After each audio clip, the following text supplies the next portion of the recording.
Hello and welcome to another episode of Blastercated Painting. Today we're going to be painting the Phobos Space Marines from the Kill Team Warlock box by Games Workshop. I did a Google search of the word Phobos. Apparently it's a Greek god and a asteroid that orbits Mars. I guess that equals the name of Space Marines. I don't know anything about Space Marines, like as little as possible.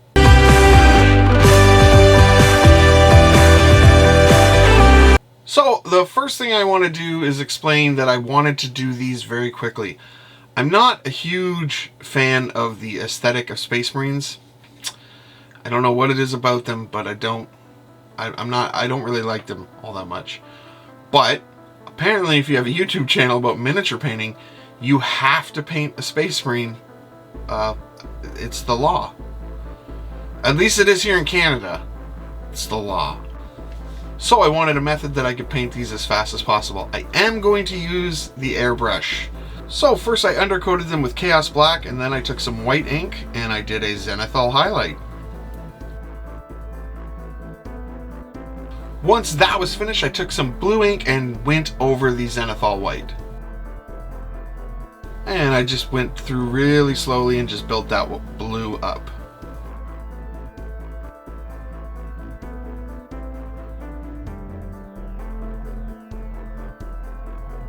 And there you have it. That's like 90% of the work is done. That's what the airbrush is good for. So then I'm going to take some terracotta from Vallejo and I'm just going to do all the belts and straps. This video is going to move along pretty quick because, like I said, I wanted to get these done very fast. And I took some glorious gold from Vallejo and I just did the skull on the chest and the rim of the shoulder pad.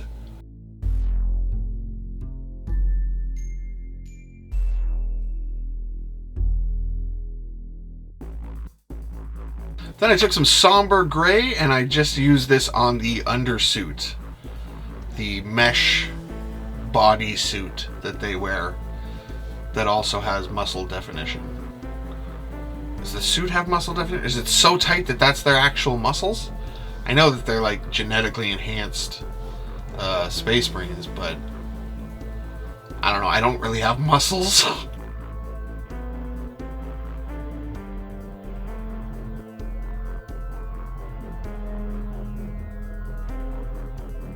I'm going to switch to gunmetal from Vallejo, and we're just going to put this on all the parts that we want silver. So the gun, some parts on the backpack, some of the antenna,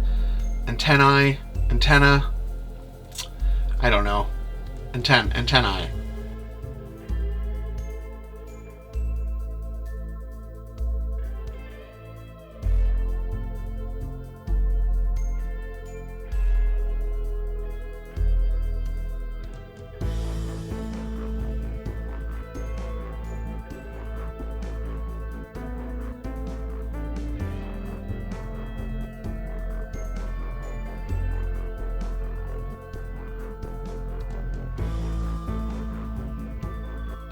We're going to take some sun yellow and some livery green, and we're going to put this on the buttons on their little wrist communicator button machine spaceman wrist.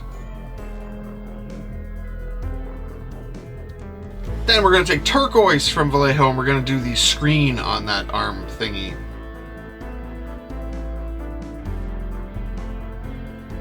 Then we're going to take some hot orange. Yep! And we're going to put it on these little nodules. And we're going to take some Gravelord Gray. We're going to water this down really heavily and put it over the entire miniature. If it pools anywhere, and it shouldn't really pool because of how much we've watered it down, just push it around into the cracks, into the crevices. This is just going to give us a little bit more shading, but we want to retain the zenithal highlight that we put on. So we don't want to dark it down too much, but I also don't want them to be the blue that they are. I do want to darken it a little bit.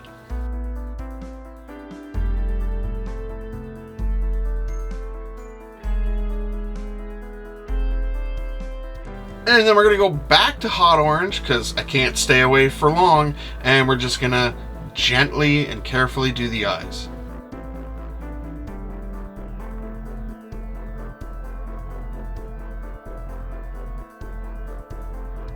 And because Phobos is apparently an asteroid that orbits Mars, I'm going to do a Mars type basing scheme, and I've actually done that for quite a few of my guys.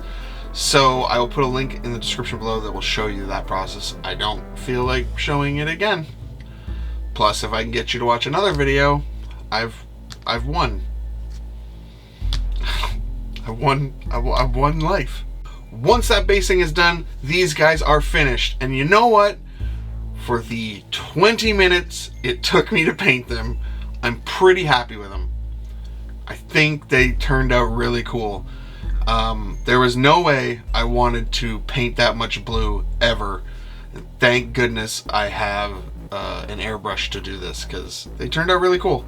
They're simple, they're easy. I'm very happy with them.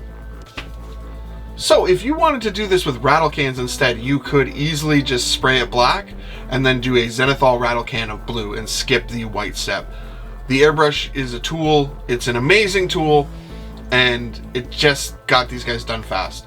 I really wanted to see just how quickly I could paint 10 Space Marines, and apparently you can paint 10 Space Marines in 48 minutes, which was pretty awesome.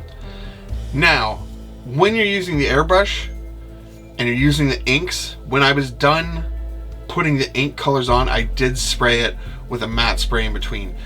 Sometimes that ink will reactivate and it will ruin basically everything that you've done so far.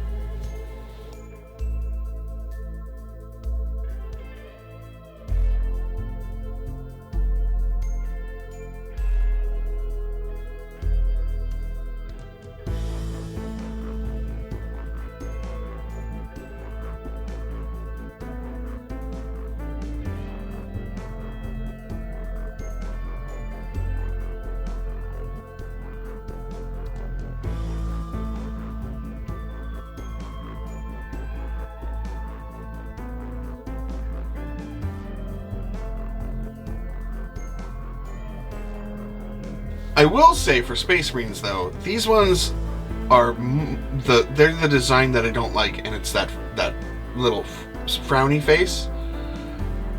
That little face looks to me like a kid that's throwing up. But the other Space Marines that have the plate with just the I don't know, air slits, you know, the ones with the plates, I actually kind of like those ones a lot more. I wish that those heads had been on these ones, and I don't have access to get other ones. I probably could have printed something, but the idea was to get these guys done super fast.